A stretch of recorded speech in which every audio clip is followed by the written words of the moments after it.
எல்லாருக்கும் வணக்கம். என்னுடைய ராதா ராமராவ் சேனலுக்கு உங்கள் எல்லாரையும் வெல்கம் பண்ணுறேன். இந்த வீடியோவில் ஒரே மிக்ஸில் 2 விதமான கூல் ரெசிபி பார்க்க போகிறோம். இதுக்கு பேஸாக ஒரு மிக்ஸ் தயார் பண்ணிக்கலாம். அதுக்கு முக்கியமாக பால் மட்டும்தான் எடுத்துக்க போகிறோம். கண்டென்ஸ்டு மில்க் இல்லைன்னா சுகர். இதுக்கு கஸ்டர்ட் பவுடர் வேண்டாம், விப்பிங் க்ரீம் வேண்டாம். ஒரு குல்ஃபியாவும், அடுத்தது பழப்பாயசம். நிறைய பேருக்கு ரொம்ப கூலிங்காக சாப்பிட முடியாது, பல் கூச்சம் இருக்கும் அப்படின்னா, ஒரு ஏஜ்டு பர்சன்ஸ்க்கெலாம் நிறைய பழங்கள், ஏதாவது ஒரு பூஜை பண்டிகை நாட்களில் நிறைய வீட்டில் பழங்கள் இருந்தால் என்ன செய்யலாம் அப்படிங்கிறப்ப எல்லா பழத்தையும் நம்ம நல்லா நறுக்கி இந்த மாதிரி மிக்ஸோடு சேர்த்து கொஞ்சம் சில் பண்ணி நீங்கள் கொடுத்தீங்கன்னா ரொம்ப ரொம்ப டேஸ்ட்டாக இருக்கும். அதனால் இந்த ஒரு மிக்ஸை வச்சு இந்த 2 விதமான ரெசிபி எப்படி செய்யலாங்கிறத பார்க்குறதுக்கு முன்னாடி இது வரைக்கும் என்னோடய சேனலுக்கு சப்ஸ்கிரைப் பண்ணாத வீவர்ஸ் உடனே சப்ஸ்கிரைப் பண்ணி எனக்கு எப்போதும் சப்போர்ட் பண்ணிகிட்டே இருங்க. இப்போ ஒரு பெரிய கனமான வானிலை எடுத்துகிட்டு இருக்கேன். கொஞ்சமாக தண்ணி சேர்த்துக்கலாம். 1 லிட்டர் ஃபுல் க்ரீம் மில்க். இது ஒன்று தான் நமக்கு இந்த பால் செலக்ட் பண்ணுறது ரொம்ப முக்கியம். நல்லா க்ரீமியாக இருக்கணும், பால் குறுக குறுக. அந்த மாதிரி நீங்கள் செலக்ட் பண்ணி பால் எடுத்துக்கோங்க. இதுக்கு நான் சொன்னேன் கஸ்டர்ட் பவுடரோ விப்பிங் க்ரீம் எதுவுமே வேண்டான்னு. அப்போ பால் எப்படி நல்லா கெட்டிப்படும்னு பார்த்தா ரொம்ப நேரம் கொதிக்க வைக்கணும்னு கிடையாது. ஒரு 15 பாதாம், 1 டீஸ்பூன் கசகசா ஊற வச்சுருக்கேன். உங்கள் வீட்டில் இருந்ததுன்னா பிஸ்தா சேர்த்துக்கோங்க. முந்திரி பாயாசத்துக்கு எப்போதும் வச்சுருப்போம். வெள்ளரி விதை அதெல்லாம் ரொம்ப உடம்புக்கு நல்லது. முக்கியமாக நீங்கள் பாதாம் கசகசா மட்டும் இருந்தால் கூட போதும். இல்லை பாதாம் இல்லை முந்திரி பருப்பு இருக்குன்னா அதை ஒரு 15 நீங்கள் ஊற வச்சிங்கன்னா நல்ல அந்த க்ரீமியாக இருக்கும். உங்களுக்கு சீக்கிரம் உங்களுக்கு பாகு திக்காகும். இப்போ இந்த கசகசா ஊற வச்சதை வடித்து சேர்த்தாச்சு. பாதாம் பருப்புலேருந்து தோல் எடுத்து வச்சாச்சு. இது கூட ஒரு 5, 6 பிஸ்தா பருப்பு, ஒரு 4, 5 முந்திரி பருப்பு, இது கூட வெள்ளரி விதை சேர்த்துருக்கேன். பம்கின் சீட் போடாதீங்க, வெள்ளரி விதை இருந்தால் சேர்த்துக்கோங்க. பம்கின் சீட் சேர்த்திங்கன்னா நிறம் மாறி போயிடும், அவ்வளோதான்.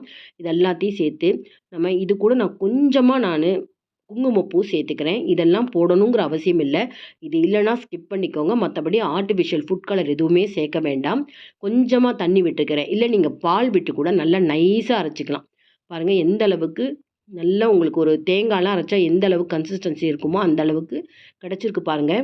சட்டுன்னு அடி பிடிச்சிடும். ஆல்ரெடி பால் ஒரு 10 நிமிஷம் கொதிச்சுட்டே இருந்தது. இது கூட இந்த அரைச்ச நட்ஸ் எல்லாம் சேர்த்தாச்சு. கசகசாலாம் சேர்க்கறதுனால சட்டுன்னு உங்களுக்கு அடி பிடிச்சிடும். அதனால் கைவிடாமல் நம்ம கிளறிண்டே இருக்கணும். இன்னொரு 10லேருந்து 15 நிமிஷம் தான்.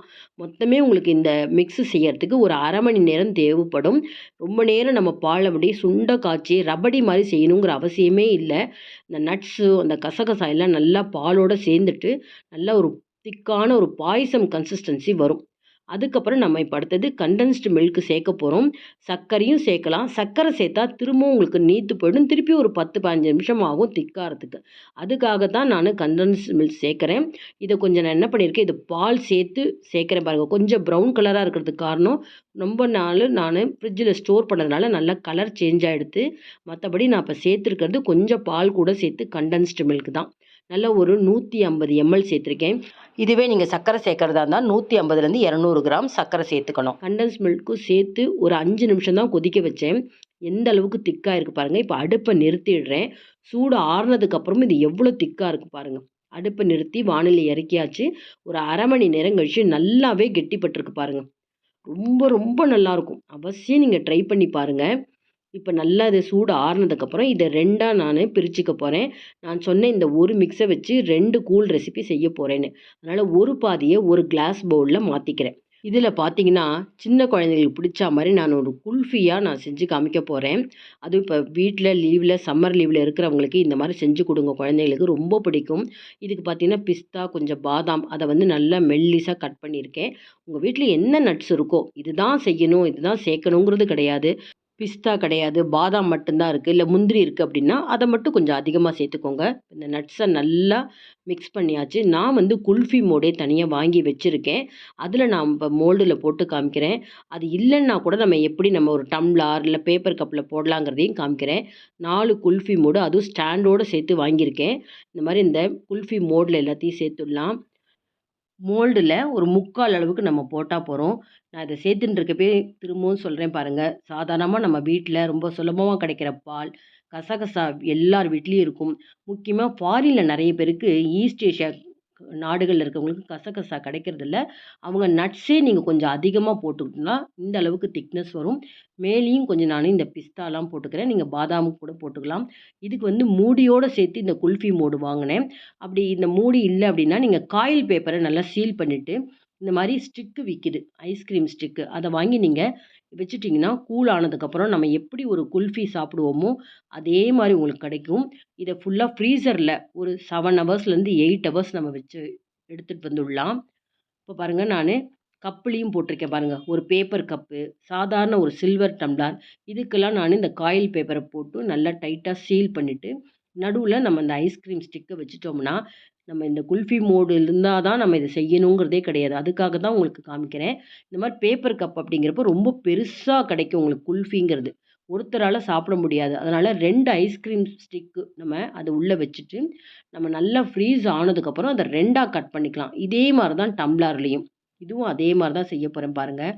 ரொம்ப ரொம்ப டேஸ்ட்டாக இருக்கும். மிஸ் பண்ணவே பண்ணாதீங்க. இத பார்த்த உடனே நீங்க அவசியம் இந்த பால் பாக்கெட் வாங்கிட்டு வந்து, கண்டென்ஸ்டு மில்க் கடையிலேருந்து வாங்கிட்டு வந்து உடனே செஞ்சு பாருங்க.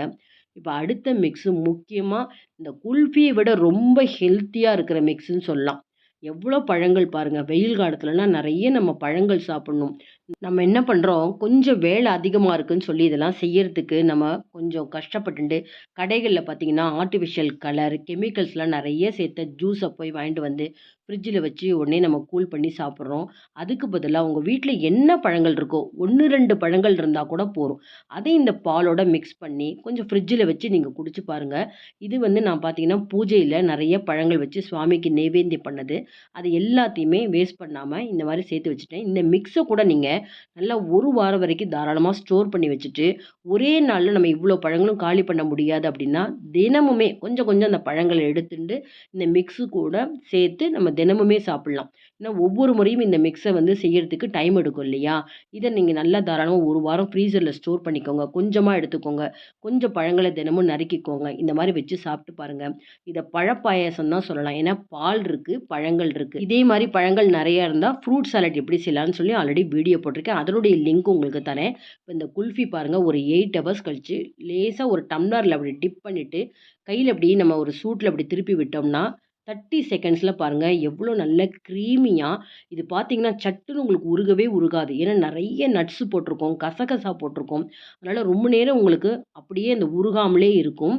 இப்ப பாருங்க அடுத்தது நானு இந்த பேப்பர் கப்ல இருக்கிறதையும் எடுத்து காமிக்கிறேன் பாருங்க. எல்லாமே ஜஸ்ட் 15லேருந்து 30 செகண்ட்ஸ் நம்ம தண்ணீல நார்மல் பச்சை தண்ணீல நம்ம டிப் பண்ணாலே போதும். ரொம்ப அழகா உங்களுக்கு வந்துடும். பேப்பர் கப்ல போட்டது ரொம்ப பெருசா இருக்கிறதுனால, கண்டிப்பா நீங்க இத கட் பண்ணி தான் நம்ம சர்வ் பண்ணி ஆகணும். வீட்ல யாராவது கெஸ்ட் வராங்க அப்படின்னா, இந்த மாரி பழங்கள் இருந்தா, ஃப்ரூட் சாலட் மாரி நீங்க செஞ்சு குடுக்கலாம். அதாவது பழ பாயாசமா செஞ்சு குடுக்கலாம். ஆனா கொஞ்சம் டைம் வேணும் அவ்வளோதான். இப்ப பாருங்க இந்த குல்ஃபிலேருந்து எடுத்து காமிக்கிறேன். எவ்வளோ க்ரீமியா இருக்கு பார்த்தீங்களா? அவ்வளவுமே நம்ம போட்டிருக்கிற நட்ஸு அந்த கசகசா தான். அவசியம் இந்த ஒரு மிக்ஸ வச்சு 2 ரெசிபியும் கண்டிப்பா இந்த சம்மர்ல ட்ரை பண்ணி பாருங்க. குடும்பத்தில இருக்கிற அத்தனை பேருக்குமே இது ரொம்பவே பிடிக்கும். இந்த வீடியோ பிடிச்சிருந்தா லைக்ஸ் குடுங்க. கமெண்ட் பாக்ஸ்ல உங்க கமெண்ட்ஸ் போடுங்க. ஃப்ரெண்ட்ஸ் அண்ட் ரிலேட்டிவ்ஸ்க்கு இந்த வீடியோவ அவசியம் ஷேர் பண்ணுங்க. இதுவரைக்கும் என்னோட சேனலுக்கு சப்ஸ்கிரைப் பண்ணாத வியூவர்ஸ் உடனே சப்ஸ்கிரைப் பண்ணி எனக்கு சப்போர்ட் பண்ணுங்க. இன்னொரு இன்ட்ரஸ்டிங்கான ரெசிபீஸ்ல நம்ம பார்ப்போம். Thank you viewers.